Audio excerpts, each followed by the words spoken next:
It's time for the Access of Easy podcast, the weekly technology digest that keeps you ahead of the curve.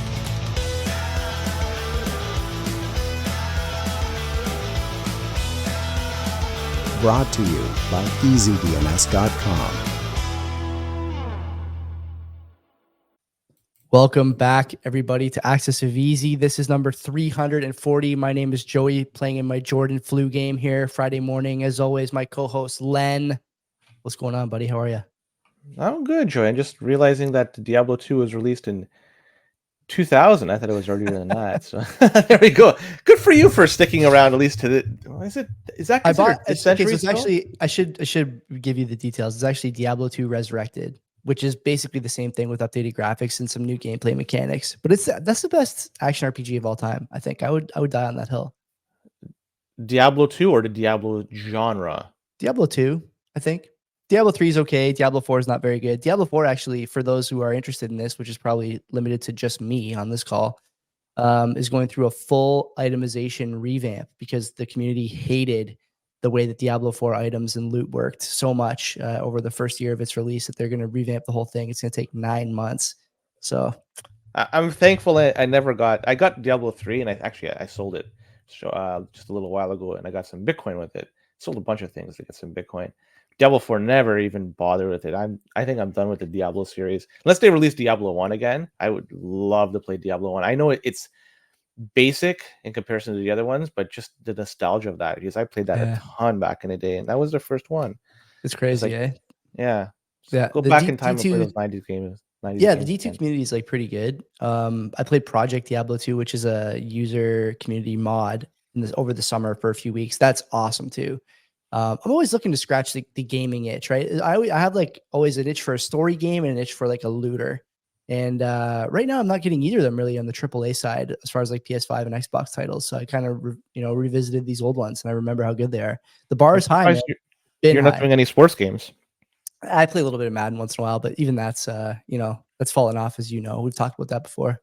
That's why you got to stick with the classic NHL 94. 30 years later, over 30 years later, it's still a heck of a game. The best 2v2 game and 1v1 game that there is around, Joey. How do I know the one thing about those old games, they don't get hacked. There's no attack against those old games. They are what they are. No the multiplayer is limited. Basically, it's the console, 2 joysticks, and the way you go. So how do you hack that? Yeah, you love to see it. You love to see it. Let's after that long intro there, way far afoot, let's get into last week's quote. Find a place inside where there's joy, and the joy will burn out the pain. That was from Joseph Campbell. A guy named T Peace or a girl named T Peace got it. So congratulations, sir, madame. This week's quote: if you could kick the person in the pants responsible for most of your trouble, you wouldn't sit for a month. If you know who that quote's by, put it in the comments. No Googling all that stuff. Do you think that's true? Would you kick yourself in the pants if you had to find out who's responsible for all your trouble? I don't think I would. I think I'm my own worst enemy. Why not? Yeah, for sure. Come on. Anyway, there's always things we could have done better.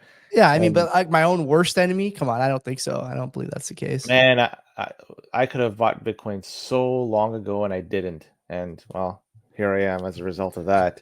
I could have been sitting on a beach instead doing this instead of my basement, but that's okay. I like the basement studios. Let's hop in. We got, I think, 5 or 6 stories here. Lots of data breach and overreaching to discuss this week. Where do you want to start? Let's talk about AI. It's great, isn't it? Because, well, not really entirely, because you got to consider the potential dangers that come along with something called generative AI. And it's particularly the emergence of a new kind of malware called AI worm. And generative AI refers to AI systems that can be instructed to perform various tasks for users. And this includes such as writing different kinds of creative content and even scheduling appointments. And it all seems all good and all, but as these things become increasingly interconnected, it allows them to share information and collaborate on tasks. Now, this goes sideways here because this interconnectivity also creates new security vulnerabilities. And researchers have demonstrated how this is the case. So those researchers, what they've done, they went out and they showcased a special type of AI worm that could infect these generative AI email assistants. And what the worm is capable of doing is not only stealing the data from the emails, but also sending out spam messages. Hmm. And potentially this could cause havoc for email communications out there. And they're able to achieve this by exploiting a weakness that is prevalent not just in ChatGPT, but also in Gemini. That's the Google version of ChatGPT. And those are, I think, the two most popular AI models out there. I could be wrong, but that's the ones that I know off the top of my head. So, this ability of these AI worms to infect and also manipulate generative AI systems, this, if you look at it, it poses a serious threat to people's security that use these systems, because the AI generative, it's going to become more and more prevalent, more and more widely adopted moving forward in a variety of industries. Developers are going to be using it, end users are going to be using it, the whole nine yards. But are they going to be considering the security risks that's going to be involved with that? They're implementing security measures to safeguard people. I suspect no. It's just going to be another way for attackers to gain access to our sensitive information, another way to send us spam emails from Nigerian princes, and it's just going to just be an absolute mess unless we're able to shore up these loopholes before it gets really, really bad. So this is done by researchers. Luckily, it's not yet done in the wild, but now that it's been shown off that it could be done like this, it's just a matter of time before people do it on a grander scale. So look out, be very careful if you are using this stuff, and if you are, try to find a way to close these security holes. It could get rather dicey in a very short period of time. Honest question for you at this point. I think I know where you're going to come down on this, but I'm curious. I read this story and I think back to the other times we talked about AI. What has AI really delivered that is like of significant value at this point? I mean, there's chat bots, I guess. They're not really that good. The LLMs are kind of fun to mess around with. You can get it to make like pictures and stuff. The responses generally aren't that accurate anymore. We've talked about the feedback loop that leads to that outcome. And now you have this, extra this cherry on top here where you can use this stuff to attack people via email. I mean, attack is maybe the wrong term, but bother people and burden people via email. Are we like maybe a little ahead of ourselves here on the AI thing? Like I look at the Nvidia stock price, it's like 900 plus US.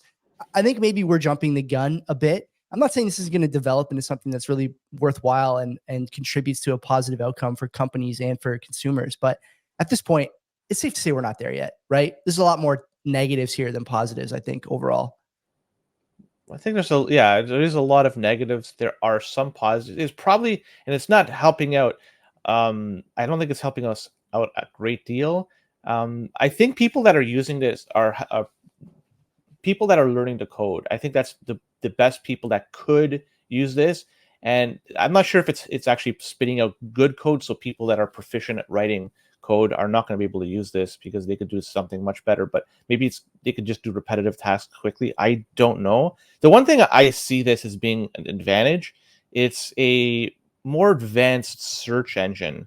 So when you're using, say, Google or Bing, for the select few that use Bing, I find that if you go on to one of these these AI things and you do a search, it's much more advanced, much more evolved in terms of searching for something. Hmm. Now, you still have to, once you search for it and you get the answer, you still have to confirm the answer is correct. Yeah. It's quite often, not quite often, a number of times I've found out that the answer is not wrong. Sorry, is wrong. So I have to always then search again. So it's kind of doubling my work. But there are times I just can't find information. If you're asking for, say, what was the CPI of Ontario in October of 2001, it's hard to find that. But if you punched it into ChatGPT or Gemini, you probably would get that answer. But it cites the sources.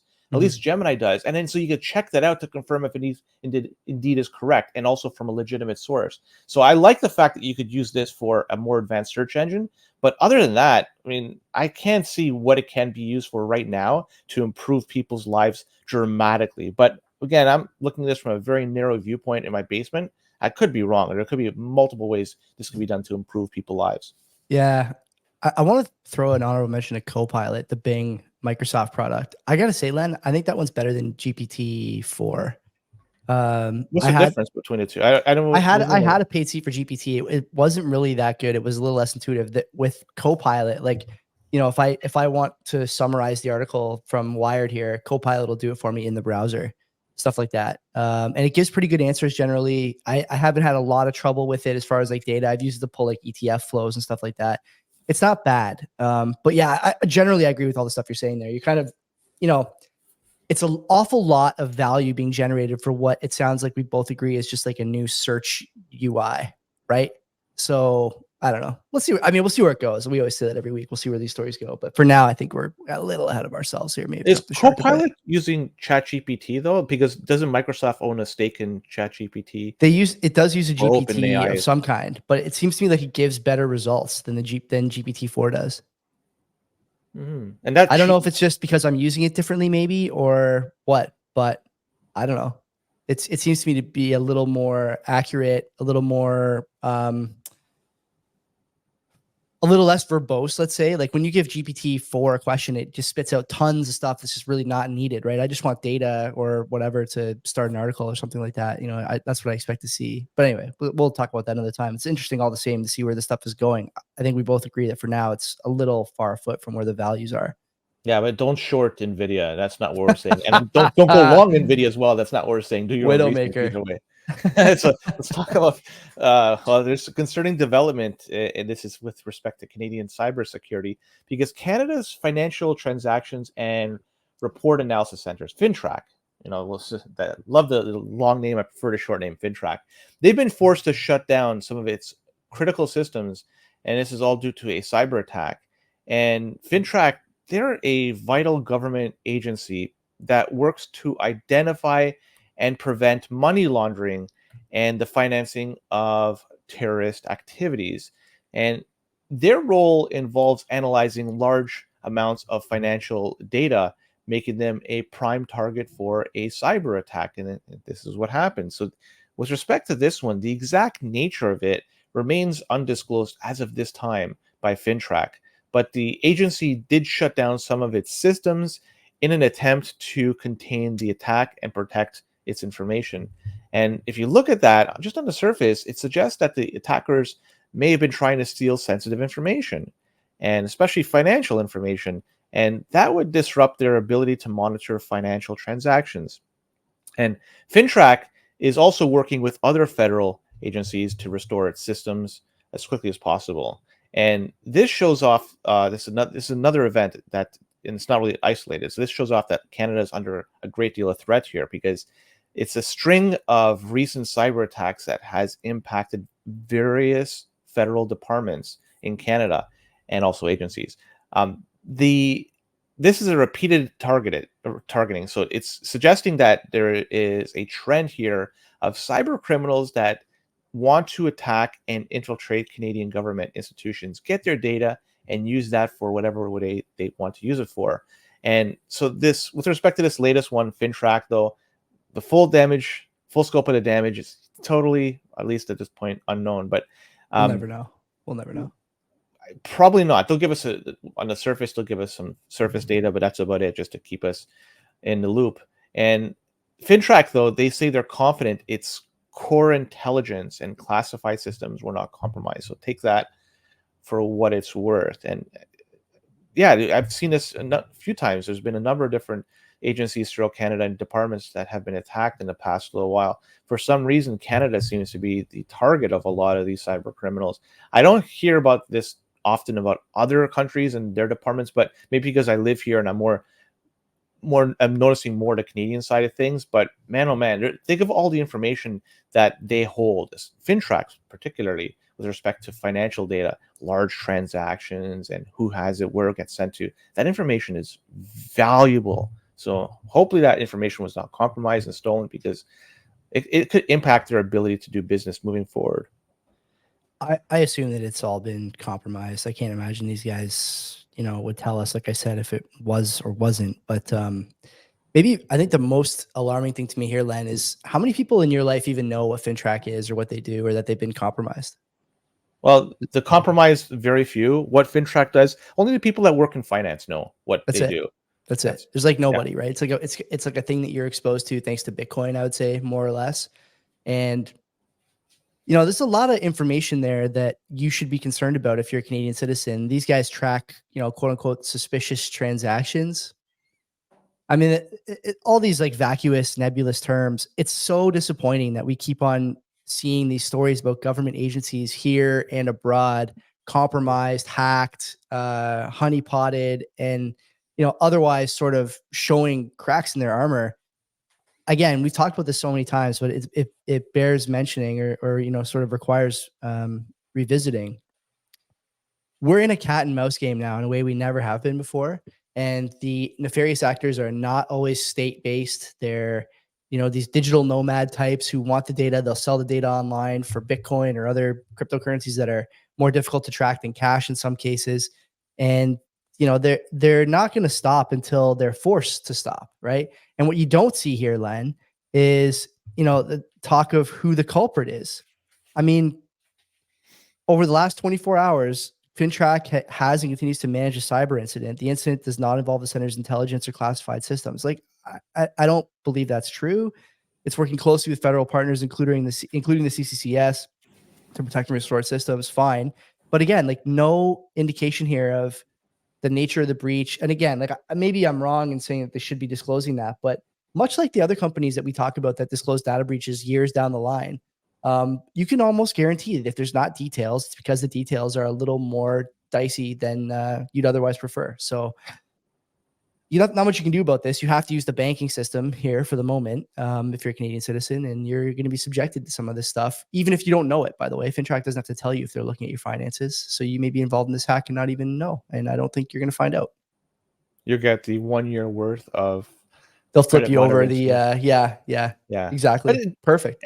One could make an argument that they do serve a purpose, FinTrack, because if you operate within the system, and if you believe the system is there to protect individuals and to ensure people pay their taxes, then that's a whole different topic altogether. But why would one even consider taking out large sums of money and spending it in cash? Granted, it's your money. You could do what you wish with it.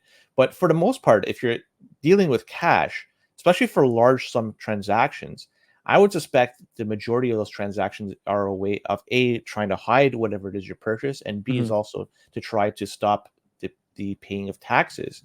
So it's kind of working outside of the system that we all live in. If you use the roads, if you use the healthcare system, and everything along those lines, by doing such of those activities, like using strictly cash, especially large sum transactions of cash, you're not paying into the system that you take advantage of, and somebody else is going to have to pay for it. So that's the idea behind it. And one may argue it's doing good or doing bad, but that's what they're trying to achieve here. So that's the reality of FinTrack. Yeah, it's not completely without use and cause. Like I get that, but it's frustrating as a Canadian to see that they're, I don't want to say they're not taking security seriously. I'm sure they are. It's difficult, but you're in a dogfight now with people who want the data and are more well equipped to navigate whatever security protocols you have in place than you're prepared for. So I expect this kind of stuff to continue. Now we could move on and talk about something else about what's happening in Canada, because there's a controversial aspect about a new online harms bill, and that is this is going to grant the powers to authorities that are going to be quite unique. And the bill is going to allow these authorities to place people under house arrest or restrict their movement with electronic monitoring devices if there is fear the person could commit a hate crime in the future. And they're saying this preventative measure is established through a peace bond, which could be sought by the Attorney General or by a judge in Canada. And the Canadian Justice Minister has defended this bill, and he argues that it could create a necessary balance between protecting freedom of expression and preventing online harms. This is Minority Report kind of stuff. Is that that's the movie. Yeah. So there are critics of this bill, and they're saying that it is unlawful and undemocratic measures that are being implemented here, and it could grant the authorities excessive powers to silence voices. And the future crime thing is subjective and is potentially open to abuse. Now, from what I understand, what they're trying to achieve here is for people, it's not going to be an individual that has no past, but for an individual that does have a storied past about doing some types of crimes or something that is generally deemed to be wrong by the government. And those are the people that have that type of history. And if they suspect they might be doing something again moving forward, that's when they would slap on this type of house arrest and put the monitoring device on them. So with respect for who's going to be impacted, from what I understand, it's going to be strictly for people that have already a history. So it's not going to be an individual just going to get off the street and they're going to think, oh, you're going to be doing something wrong in the future, Minority Report style, and throw you in jail. It's not going to be the case, but how it's going to, that's what they're claiming it's going to be used. How it's going to be used in reality, I hope it's going to be along those lines. But the reality is this is going to pass. I know this is introduced in the House of Commons, from what I understand, and there is enough support to pass this through the House of Commons. The NDP have expressed their backing of this bill as well. So between the Liberal Party of Canada and the NDP party, that is sufficient numbers to pass this through the House of Commons, regardless of if the other members vote against this. Then this is, so it's going to pass the House, it's going to go to the Senate, and there are numbers. There's the independent Liberals in the Senate. I using that term loosely, but they're a collective group of people, and they have numbers in the Senate as well to try to push this through. So this could go through the Senate and also fly with flying colors as well. So expect this to go into law in a not too distant future. How it's going to be used, again, I talked about it. I hope it's going to be used in the case that which they frame it. It could potentially be used for worse than that, but I don't think that's the case, because if you're going to have a judge put the peace bond, you're going to have that judge convinced that that person needs to have house arrest. But I guess I could be proven wrong. I think that this is going to become a problem for a lot of Canadians at some point. It's still not really it's not in the modern, the current day discourse just yet. But Christine Van Geyen, who works for the Canadian Constitution Foundation, Canadian Constitution Foundation, she's a lawyer, has an article in the National Post this morning about this bill.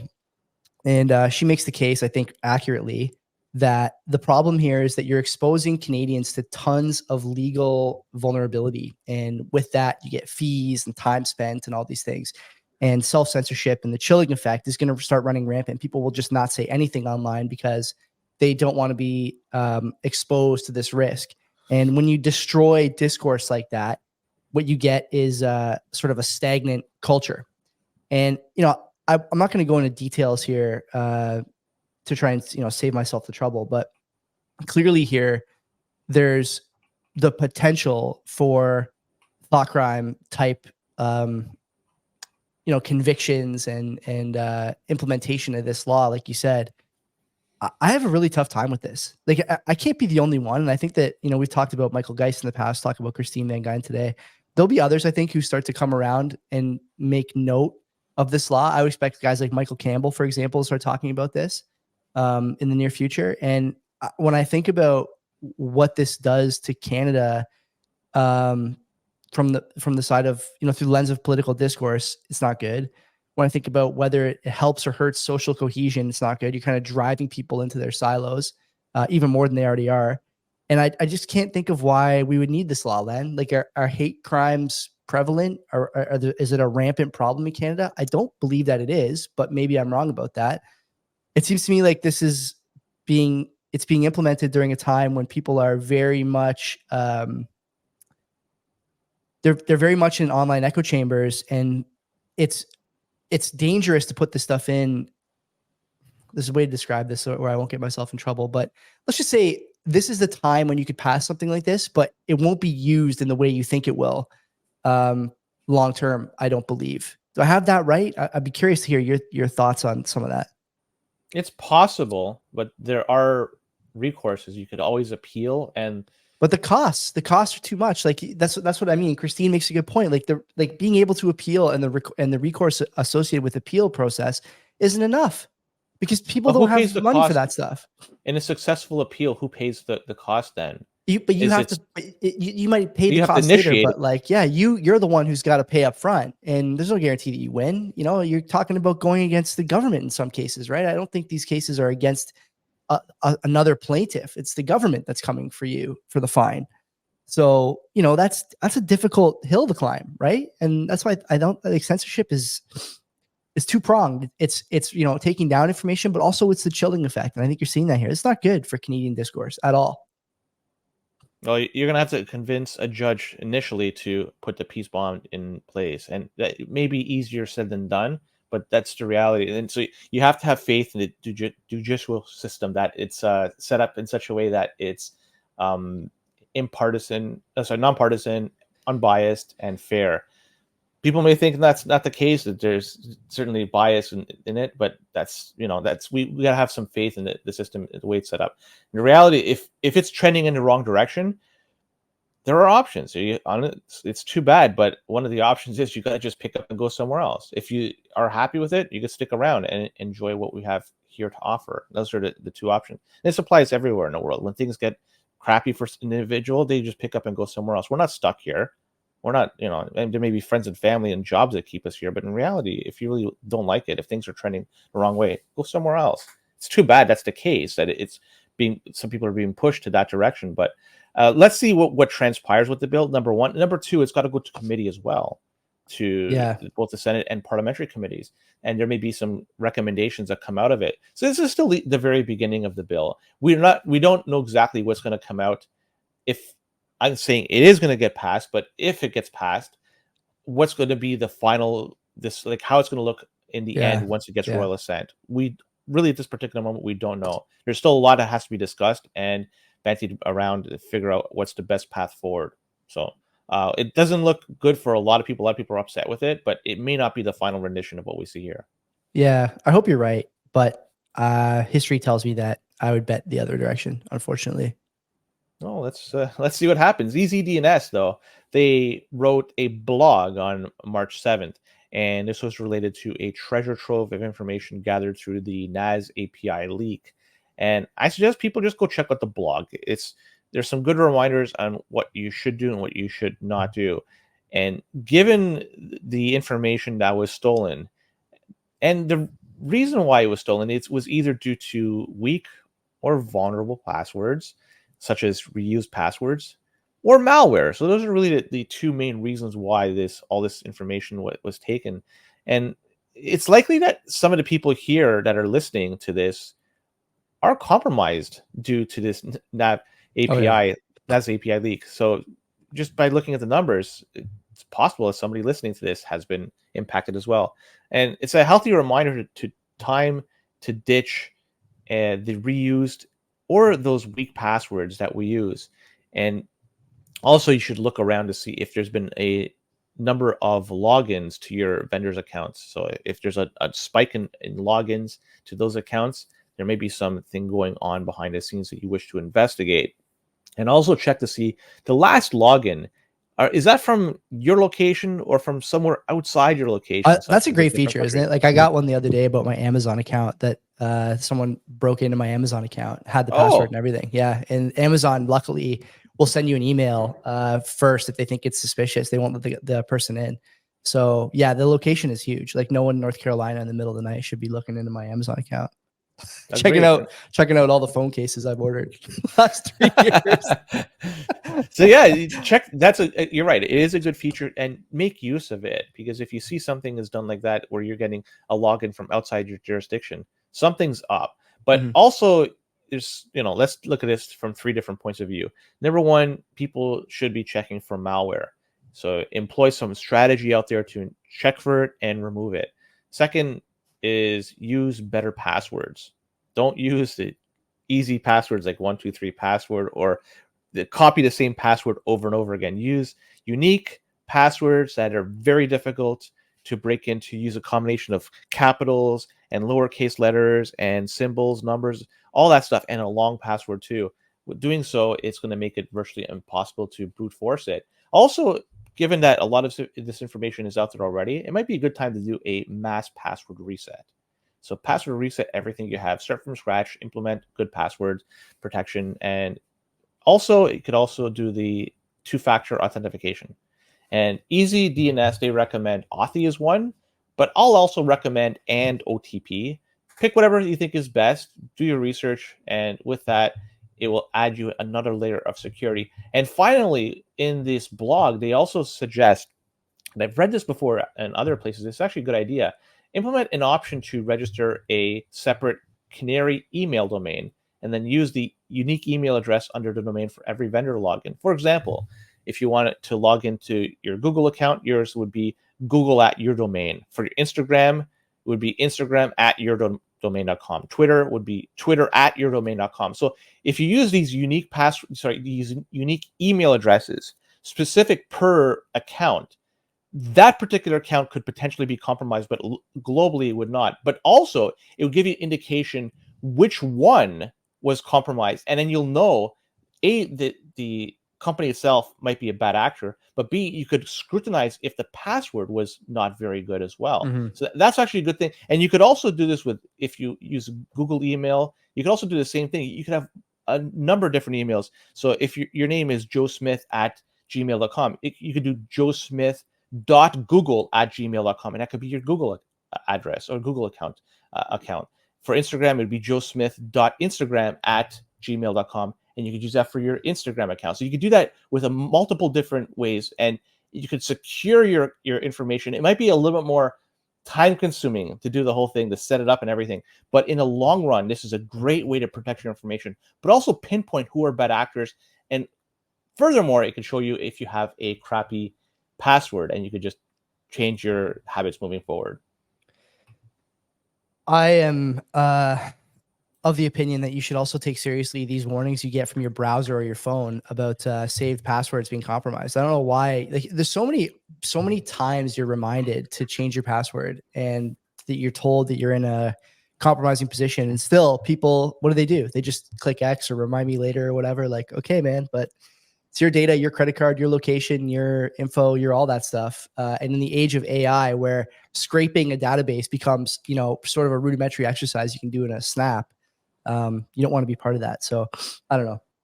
I would say that marketing team are always ahead of the curve on this stuff. So if you do want to be safe, take care, read the blog. The passwords that people reuse are hilarious. 1, 2, 3, 4, 5, 6, 7, 8, 9 QWERTY password. It's interesting. I read a story a little while ago, actually, that a lot of corporate outfits and government outfits have this problem where they ask for password resets every 3 months or 4 months. And what people do is they just change the default password that they're given by one letter or one number, which really narrows down the number of possibilities that a hacker would need to try to get into those accounts. I believe that's probably true. I think a lot of people probably just change one number or one letter from their standard like day one password and just rotate through like 1, 2, 3, 4, 5, 6, 7, 8, 9 or whatever, and then go back to 0 or back to 1. It's super dicey to ask people to change their password every 3 months. I'm against that in a big way. But anyway, good story all the same here. Good to stay on top of these things. Well, Pegasus spyware. Geez, we talk about this enough on the show.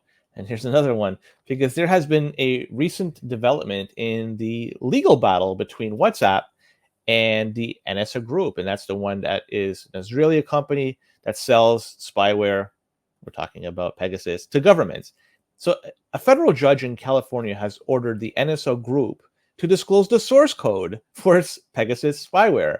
And this is insane, as it could potentially reveal how the NSO spyware it actually works and how it's able to target the WhatsApp users' phones.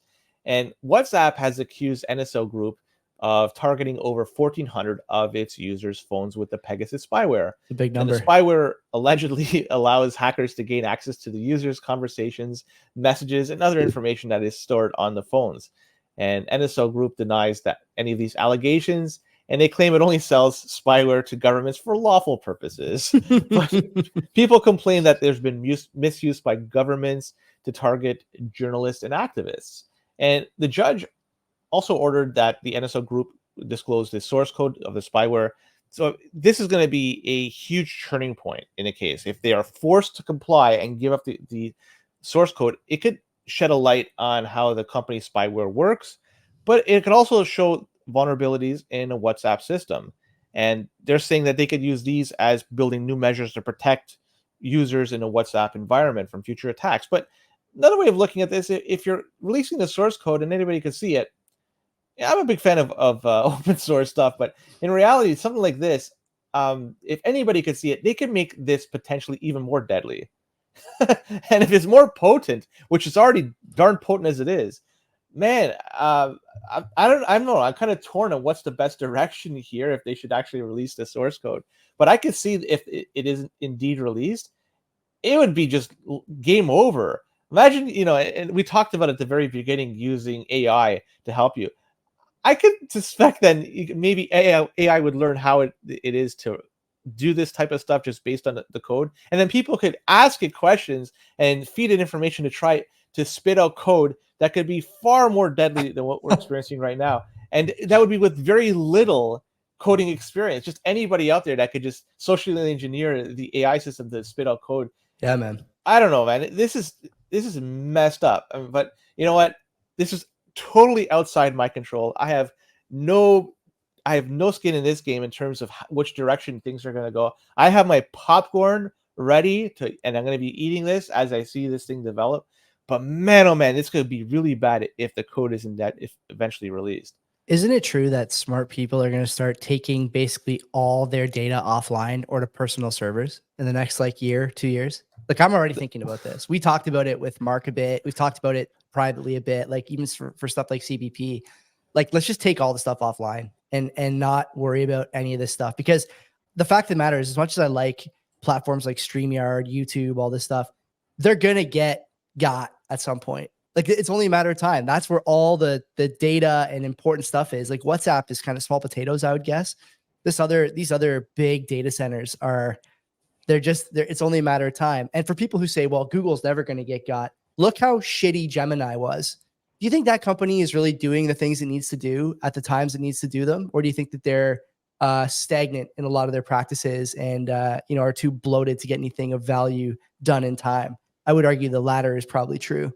And I worry a lot about this. NSO is a group we've talked about a lot too. Like these guys running these spyware operations and distributing the malware. They're not messing around. And how about just one last thing here? The term or the phrase, we only use the malware for legitimate spying.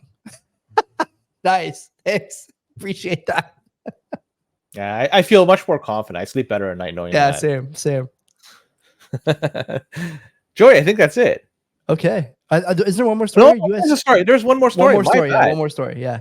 Intellexa. Jeez, I totally forgot about this one. It's on my list here. So, anywho, this past Tuesday, the Treasury Department, they imposed sanctions on a couple of people and also 5 entities associated with this consortium.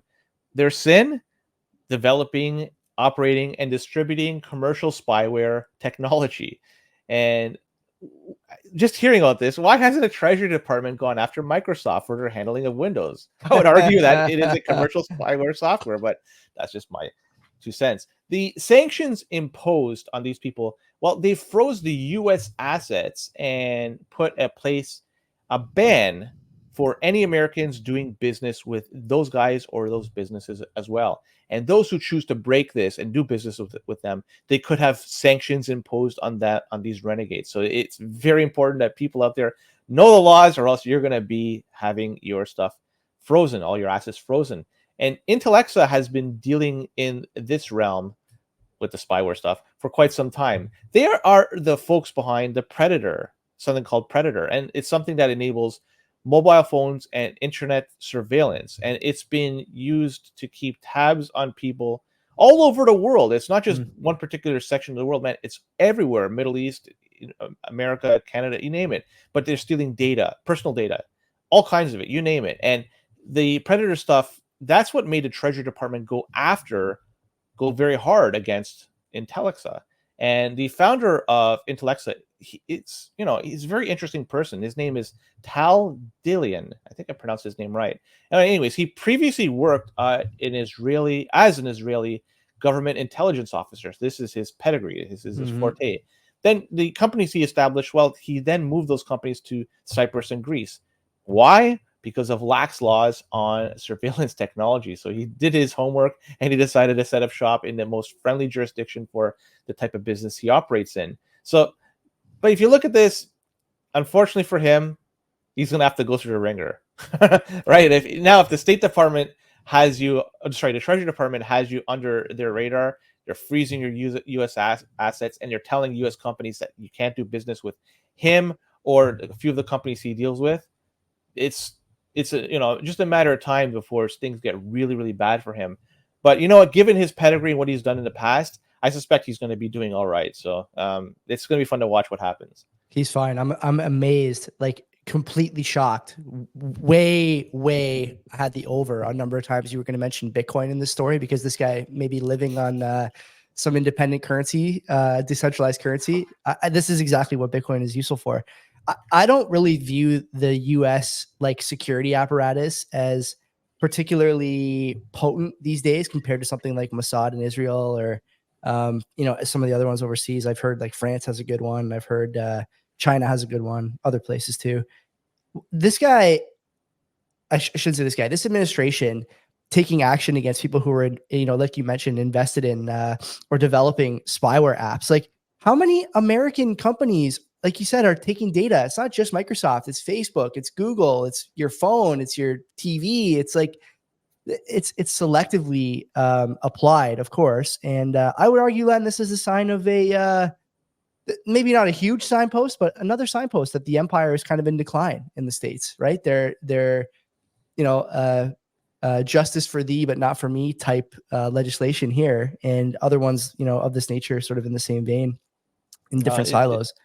It may be collapsing, but we had a really rousing State of the Union speech yesterday. Did you watch it? Did you watch the State of the Union?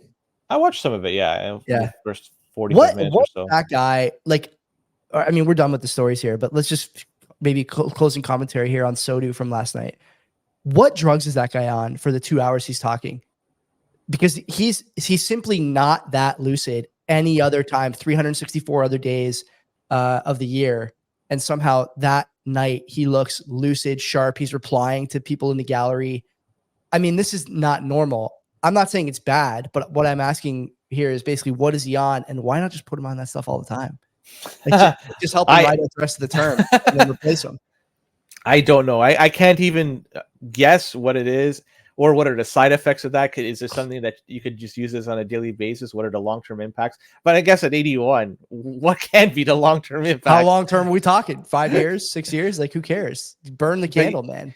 He was able, in terms of his mental capacity in comparison to other times, he was much sharper now. Yeah. He was able to speak clearly, or much clearer than other times, Yeah. and do it for a significant period of time, and at a late time at that. So he started his speech like 9:15 or 9:20 or something like that. Later, it's probably close to 9:30 by the time he started. And for a guy that's 81, and I'm assuming his days start really early, something, he was given something to ensure that he was able to maintain his focus and energy through the duration of this. I don't know what the heck it is, but you know what? After hearing the speech, I'm gung-ho. If I was an American, I'd vote for Biden as well. 4 more years. Not just that, we also had the February payroll come out, just hot off the press. 275,000 jobs. all delivering 200,000. Yeah, it beat expectations. Yeah, of course. And the Department of Downward Revisions will get that next month. That's it, everybody. Thanks for coming to Access of Easy. Don't forget to subscribe to the newsletter, accessofeasy.com, the podcast, the YouTube channel, all that good stuff. And we'll see you next week. Yeah, thank you.